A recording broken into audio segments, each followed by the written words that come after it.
Good morning, afternoon and evening, hope all is well. So I'm back again with another video telling you guys the kind of jobs we get on a daily basis at PCS headquarters. So today's one of the regular work that we get is fixing an iPad. An iPad is something like this.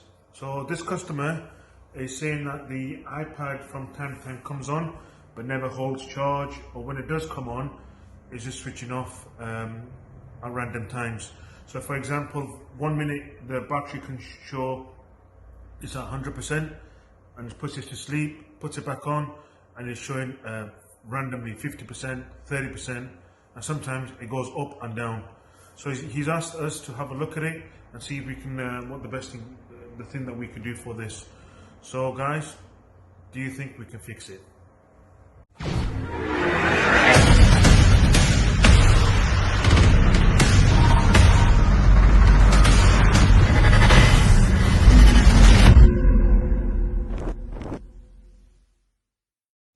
So whenever we open an iPad, tablets especially, you probably notice tablets don't have screws to get into. Most, like some laptops, you just undo a few screws and the back cover comes off and you can get access to the battery or the logic board. For this instance, on a tablet, in order to get into it, we have to remove the top glass. The top glass is very fragile and very thin, and if you don't do it correctly you can end up damaging it. So I'm going to show you exactly how at PCS, using the right tools and equipment, we remove the top glass. So we've got a special machine here where we place the iPad and we turn on. So what that does, it spreads the heat equally and making the top glass come off easier. Most of the people, obviously new startups businesses or people who work from home, end up using a tool like this, which can be a hair dryer or heat gun. And what people tend to do, they get frustrated over time and they start from one corner to another corner, from another corner. But realistically, common sense is, if you heat this area up, you come to this area, and by the time you come to this area, this section's gone cold. So what do? We've got a hot plate. This hot plate is quite expensive and it's a tool what manufacturers use. So when we turn this on, the heat itself spreads equally all over the iPad and it comes off like a piece of paper. So I'm quickly going to show you how long it takes and the process of this, and how easy it is when you use the right tools for this kind of repair. So let's do this. Just going to move this over here. I'm going to turn this on.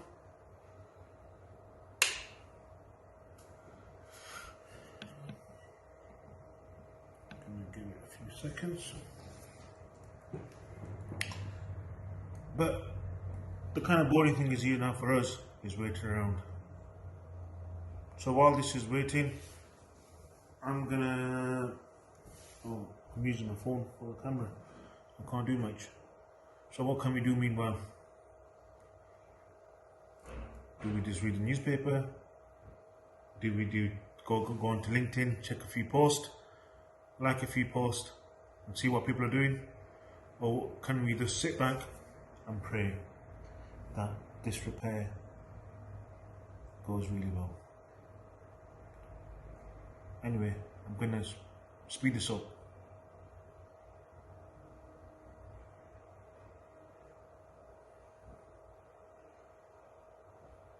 So this kind of repair, obviously using the right equipment, can take a bit of time.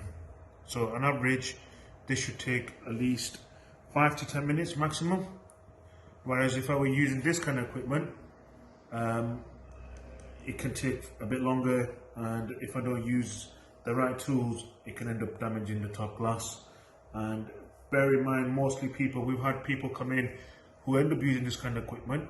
What they do, they start with a low temperature and notice that nothing's working. So what they do then is ramp up the temperature, so this is glowing really hot, and they start getting frustrated and start pulling with force and try to remove the glass. I'm just going to show you a quick sample. Internal components of an iPad have very thin plastics, so you can imagine if you start applying a lot of heat to this, over time it's going to do damage and obviously cost you more in the long run. But I'll show you how quickly it is to get removing this top glass. Over time, while this is getting hot, I can notice the top glass is starting to lift up a little bit. So I'm just going to check all the corners. Yes, it is getting quite warm.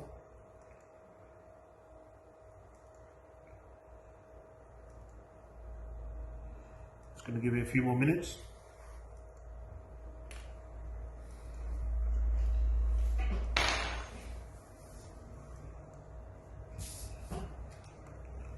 While that's getting warm,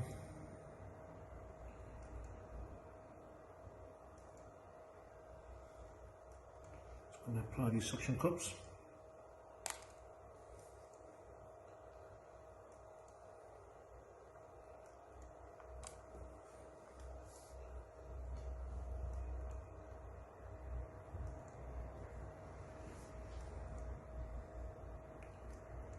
Going to give it 2 more minutes.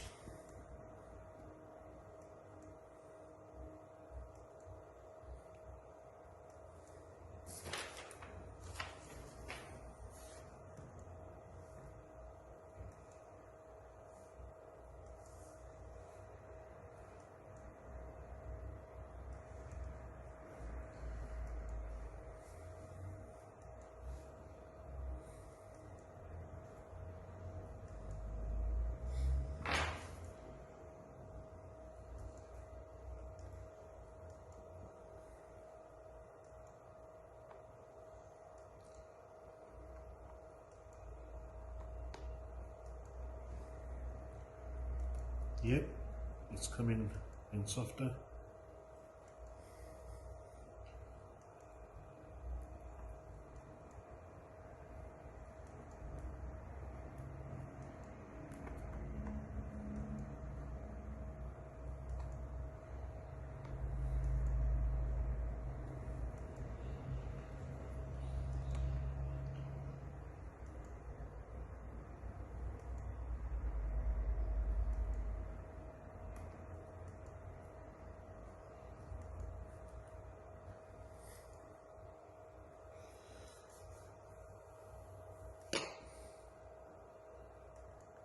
Starting to lift up now.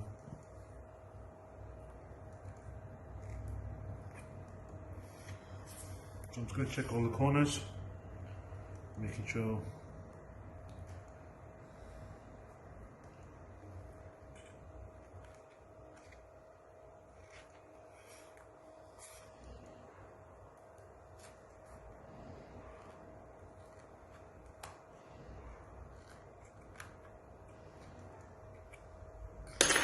we're almost ready.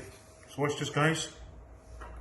Rather than me putting force into it, each corner, what it is, using the right equipment, look how easy it is to take a top glass off on an iPad. So it's slowly to come off. There you go, guys. A piece of cake. Straightforward. No damage done. Glass is all in one piece and it's come off like a piece of paper. Alright guys, I'll keep you posted once I've taken the top glass off. So guys, I'm quickly going to show you what an inside of an iPad looks like. So you take the top glass off. You've got the, there's usually 4 screws here. I've dismantled that. I'm going to undo the battery screen. Screen comes off. Then you've got the connectors for the digitizer. They come off. So that's what an inside of a Mac iPad looks like. You've got the battery here, the logic board, the camera, the Wi-Fi and speakers at the bottom, You've got the power buttons here, your buttons for the volume and your mute. Yeah, so I'm gonna have a look at the logic board and see what's going on, and test the battery at the same time to see what was going on with this iPad. Keep you posted, guys. So guys, keeping you posted again. I managed to take the logic board out and just do checks again with the multimeter to make sure there was nothing damaged, or basically check all the components they were doing what they were meant to doing. But with this iPad, it looks to be an easy fix. What was causing the problem was the battery. So we changed the battery and put a new one in, and so I'm going to put this back together. If you notice around the edges, whenever we remove an iPad, we always remove the seal and replace it with the new one. So this makes it more secure when we put the top glass on, and it stops from any liquid or dust getting into the iPad. So guys, once I've rejoined this back up, put the top glass on, the LCD, and I'll finalize it with the end result to see if it's working or not. See you soon. So another update, guys. The iPad is now all repaired, put back together, and we use these clamps to hold the screen down while the adhesive settles for the top glass to settle into the frame. The iPad itself is good to go. Let's put this on. So let's put the code in. So we use this multimeter to check the power outgoing from the power into the iPad. So in my previous video, I've shown you the power rating that was going into the iPad was very, very minimum. So I'm just going to connect the cable into the iPad now and show you the difference. So the iPad's in now, the charger's in the iPad, and if you look at the ratings now, it's a massive difference. I think before it was just using very low voltage, but now it's using minimum 2 amps for the iPad to charge. And the iPad there, can you see, is charging. So we're going to leave this for half an hour, a few hours, and just monitor the battery to make sure it is charging and dropping, and we're not having the same faults. So thank you guys for watching my video. I hope you've enjoyed it. If you have any further questions, if you've got a certain iPad that's not working, or you've got an iPhone that's not working, any Apple device, we are Apple specialists, and we'd be more than happy to have a look at it for you and get it fixed for you. Thank you guys. Speak to you soon. Bye for now.